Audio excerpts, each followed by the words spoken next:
Adiós ríos, adiós fontes, adiós regatos pequenos, adiós vista dos meus ollos, non sei cando nos veremos. Caminos de ida y vuelta.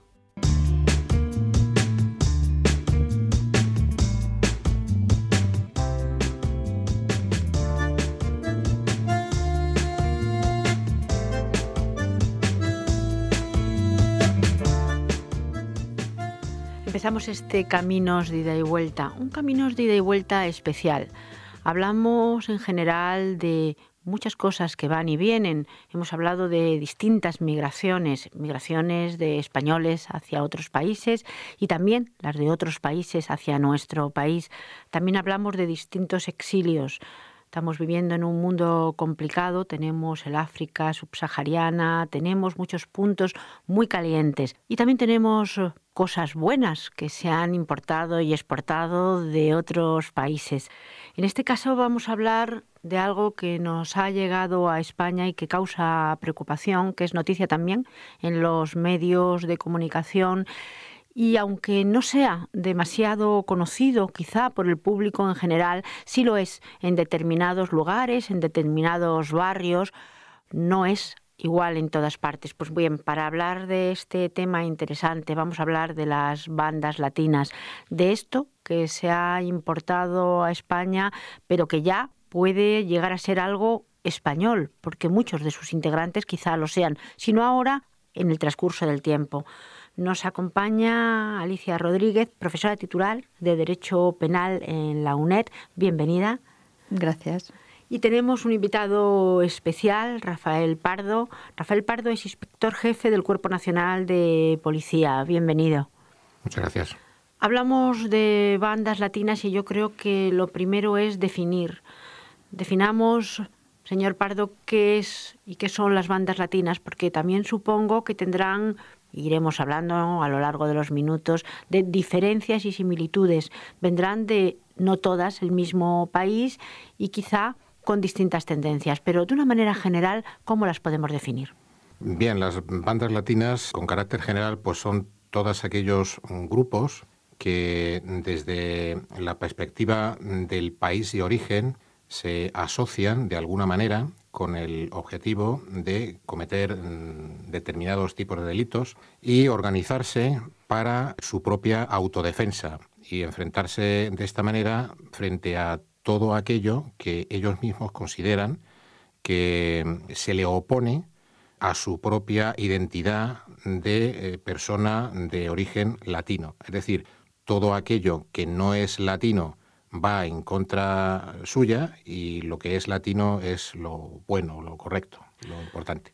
De todas las maneras, estas bandas ya existen en sus países de origen.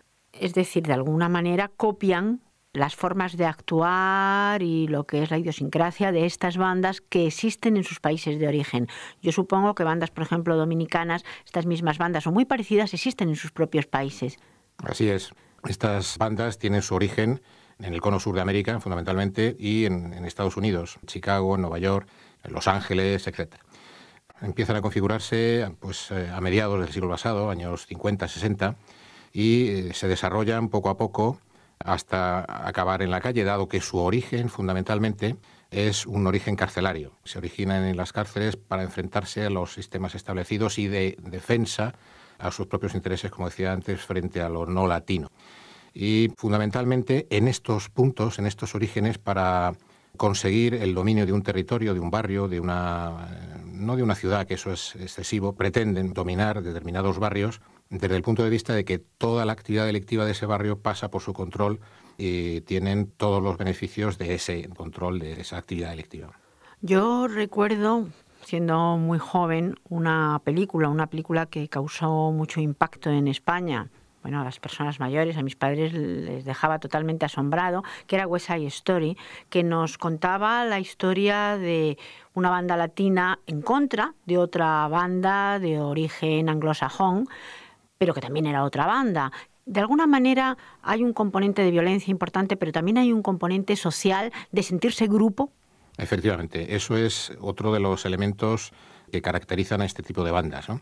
El componente social. Las personas que emigran y entran en un país, en España, por ejemplo, tiene tendencia a ocupar determinados barrios, se van concentrando y forman casi sin querer pues esa especie, no es evidentemente ni mucho menos, pero para entenderlo, esa especie de gueto en el que elementos de la misma o de muy parecida etnia se van configurando como grupo, de tal manera que antes o después, como consecuencia de la inadaptación, de el no encajar exactamente por la propia idiosincrasia de sus propias costumbres que chocan con la diferencia en esas costumbres de los autóctonos, pues ineludiblemente van configurando esos grupos y los más jóvenes, los niños, digamos, pues son los que van configurando esta banda, este grupo, para poder sentirse como en casa. Y este es el devenir, esa pequeña inadaptación, ese fracaso escolar, esa falta de objetivos, esa falta de llenar huecos de ocio con algo positivo, va configurando esta forma de configurar esa banda, ¿verdad?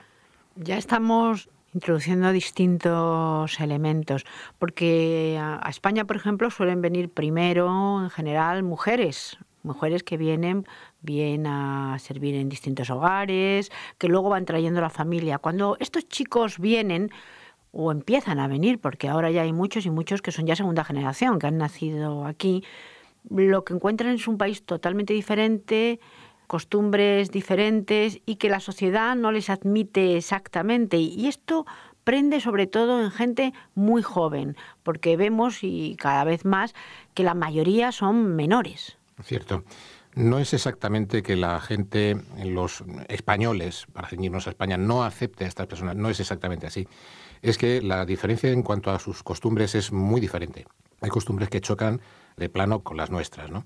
La forma de desenvolverse. ¿Quién llega primero? Es muy cambiante. Hay veces que llegan ambos progenitores, o el padre solo o la madre sola, como usted decía antes, y efectivamente es el chico el que llega el último, y normalmente es el que no quiere venir porque tiene su grupo, sus amigos en su propio país. Cosa que al llegar aquí está completamente perdido y lo único que tiene es otros chicos de su misma edad que viven en su mismo barrio y que ya están configurando ese grupo. Hemos hablado de bandas, lo hemos nombrado, dominicanas, pero hay de más países. ¿Podemos un poco diferenciar y ver de qué países principalmente son estas bandas? Básicamente son salvadoreños, puertorriqueños, mexicanos. Las bandas, aunque son todas diferentes, tienen todas sus propios signos de identidad, sus signos externos, su propia ideología, pero mantienen características muy comunes. Una de las cuestiones que les identifica precisamente es eso, la etnia de origen, el país de origen. Esto venía sucediendo así al principio, cuando empezó a detectarse este problema en España, a principios de los años 2000, 2003, en que básicamente era una sola identidad de país la que configuraba una determinada banda, pero con el paso del tiempo, pues aunque se mantiene esa mayoría, alrededor de un 70% en un determinado país, salvadoreños, por ejemplo, Dominican Don't Play, por ejemplo, pues se admiten dentro de esa banda otras personas de otros países diferentes también del eje latino. Lo iremos viendo a lo largo de estos minutos. Lo primero quizá que hay que saber es que las bandas son jerárquicas, es como una pirámide, son piramidales. Correcto, son grupos que están muy fuertemente jerarquizados y sus componentes pues tienen misiones muy concretas, puestos muy concretos. Digamos que está el general, los comandantes, los capitanes, etcétera, etcétera, y finalmente, evidentemente, la tropa, cada uno con sus funciones y sus misiones.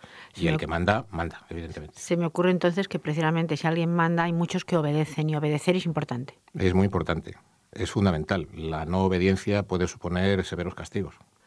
Las bandas las componen en general más varones que hembras, pero también hay chicas ya en las bandas y curiosamente hay algunos elementos que son ya españoles, sobre todo en las mujeres, porque serán novias de estos chicos o no sé cómo será la entrada a las bandas. Sí, esto con el paso del tiempo se está desarrollando de esta forma. En un principio, pues los componentes de estas bandas pues eran mayoritariamente hombres, mayoritariamente jóvenes, muchísimos de ellos menores de edad, porque hay que tener presente que la edad es muy variable, muy cambiante, 14, 12, 13, hasta los 20, 25, incluso 30 en el menor de las veces, pero siempre jóvenes y en muchos casos menores de edad. Y efectivamente, lo que se está comprobando es que las mujeres, en número muy minoritario, cumplen funciones auxiliares. Son compañeras de determinados miembros de cada banda. No suelen ocupar puestos de responsabilidad, no ocupan puestos de responsabilidad, simplemente son las compañeras de determinados miembros de estas bandas. Y además se está notando que efectivamente empieza a abundar españoles y españolas sobre todo españolas, dentro de estos grupos. Y estas bandas pelean, luchan contra otras bandas primero y luego contra otros estamentos sociales después, porque también supongo que cometerán delitos. Sí, esto es así. Fundamentalmente y de forma paradójica, la mayor parte de la agresividad que muestran, la muestran frente a otras bandas que ellos consideran rivales. Y son violentas peleas que en algunos casos terminan con muertes y con lesiones graves porque utilizan armas de todo tipo, la mayor parte de las veces armas prohibidas, puño americano, bates de béisbol, incluso armas de fuego y sobre todo armas blancas, machetes, en fin, de todo tipo. Señor Pardo, ¿tenemos algún dato con respecto a esto? Es decir, por ejemplo, el número de fallecidos en algún año, que haya habido algún tipo de estadística o de heridos o reyertas.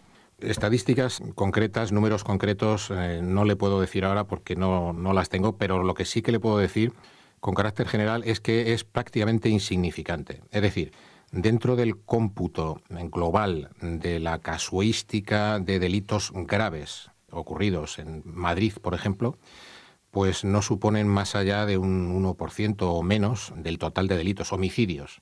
Por ejemplo, comparándolo con algo que también causa mucha alarma social y que es un problema bastante grave, comparándolo con los casos de violencia de género, al final de cada año hay muchísimas más muertes. El año pasado nos hubo 60 y tantas muertes como consecuencia de la violencia de género y como consecuencia de los enfrentamientos entre bandas, pues hubo muy pocas, no es significativa. Son delitos graves, una muerte es un delito grave, evidentemente, pero desde el punto de vista de la cuantificación, pues no es significativa.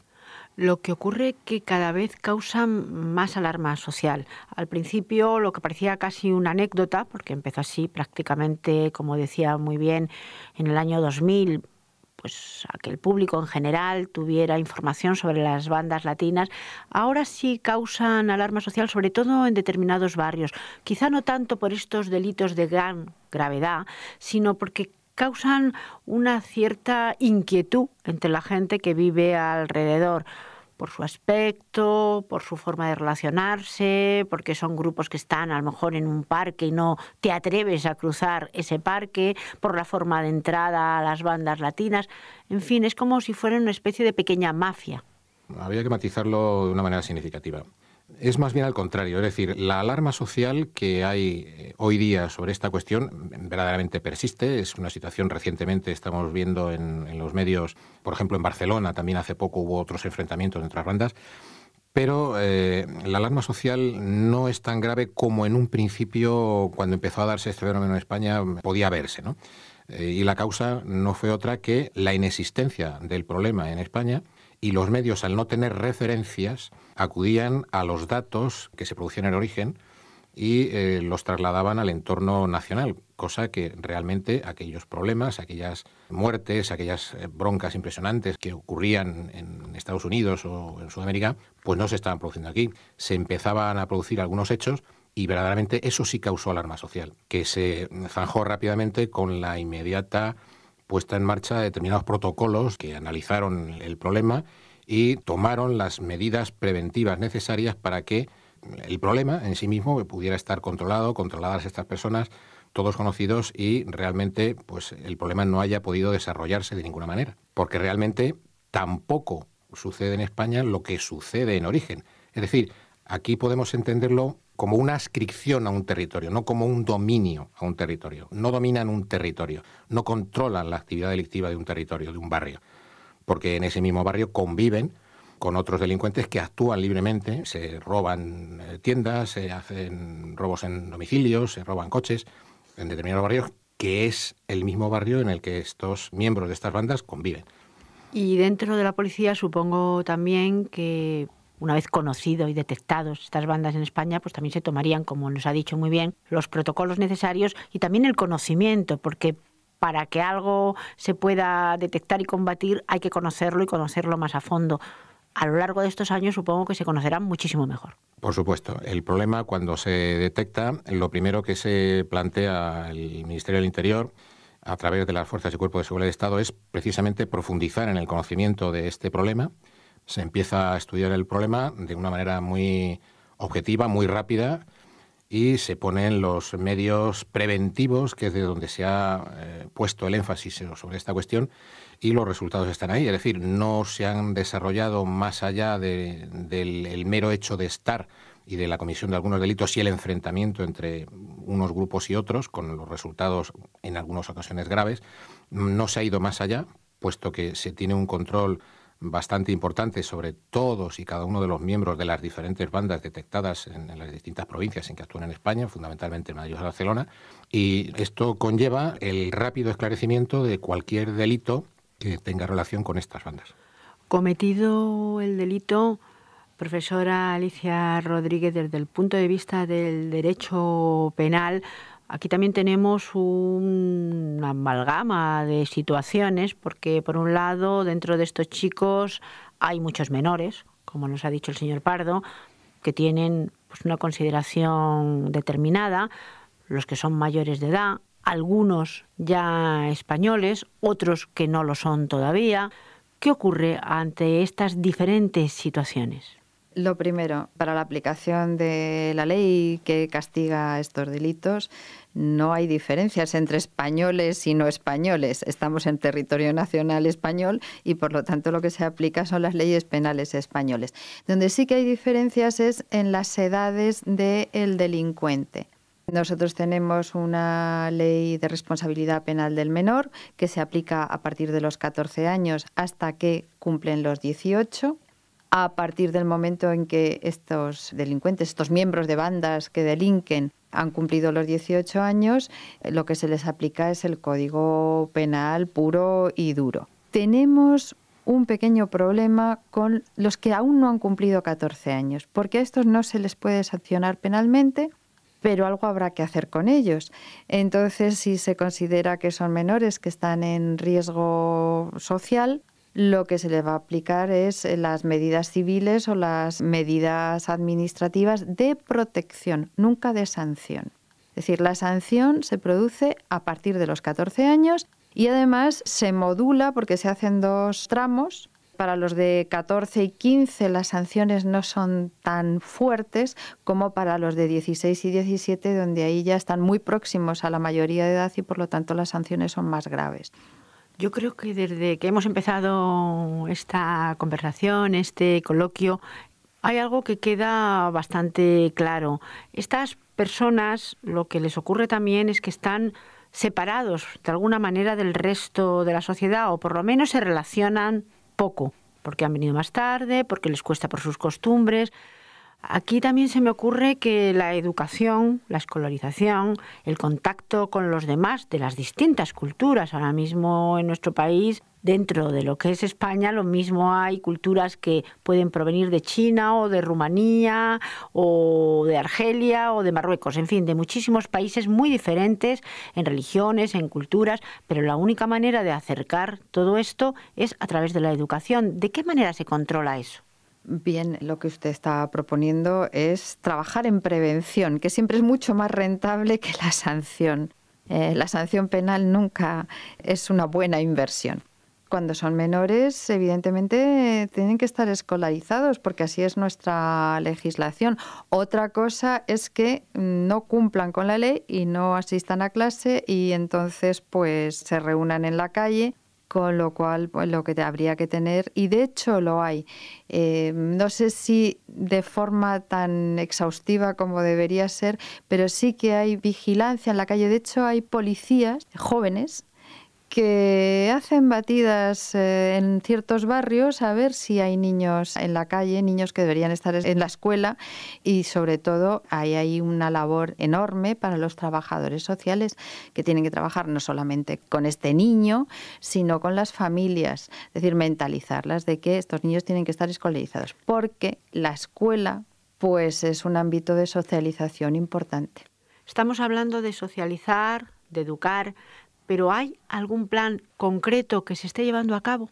Pues efectivamente, desde el Ministerio del Interior se ha desarrollado un plan director para la prevención y coordinación contra los grupos juveniles y violentos de carácter juvenil, cuya pretensión fundamental es la de organizar e informar en perfecta coordinación con los propios centros escolares jornadas de formación para los jóvenes en relación con la prevención de estos grupos de bandas latinas, así como del consumo de alcohol y drogas, no ya solamente dentro del propio centro escolar, sino en sus inmediaciones o zonas de ocio, parques, etcétera, etcétera. Y esto consiste fundamentalmente en el desarrollo de charlas informativas por profesionales, prácticas, asistencia a demostraciones de cuestiones concretas que son de un alto interés para los jóvenes y que al mismo tiempo les proporcionan la información suficiente para que puedan tomar conciencia de esta problemática y redirigir sus propios caminos hacia la parte más positiva de su desarrollo social. La profesora Alicia Rodríguez dirige un curso de experto universitario en investigación criminal, un curso del que el señor Pardo también participa activamente, es profesor. Esto de la investigación criminal también, ¿cómo la podemos definir? Porque también entra dentro de estos parámetros de los que estamos hablando. Claro, siempre en estas cuestiones, como en cualquier otra, una vez agotada la prevención, el delito se ejecuta y entra la represión, es decir, la investigación pura y dura del delito de que se trate. Pues efectivamente la investigación, desde mi punto de vista, podríamos hacer 1000 definiciones diferentes, ¿no? Pero desde mi punto de vista no consiste más que en hacer coincidir el hecho delictivo con su autor, es decir, demostrar fehacientemente la relación inequívoca y plenamente probatoria que hay entre la ejecución del delito y su autor. La investigación, por lo tanto, es importantísima a todos los efectos. Sí, porque el proceso penal se basa sobre la prueba y tiene que ser una prueba clara y convincente, es decir, que el juez debe ver claro las pruebas que se le aportan con los hechos y con la autoría. Como no se puede condenar por meros indicios, pues esa investigación que lleva esa prueba convincente es básica en el proceso penal. En este caso yo creo que el papel de la policía es importantísimo, porque cuando llegan al juez una serie de pruebas, esas pruebas las aporta, en general, la policía.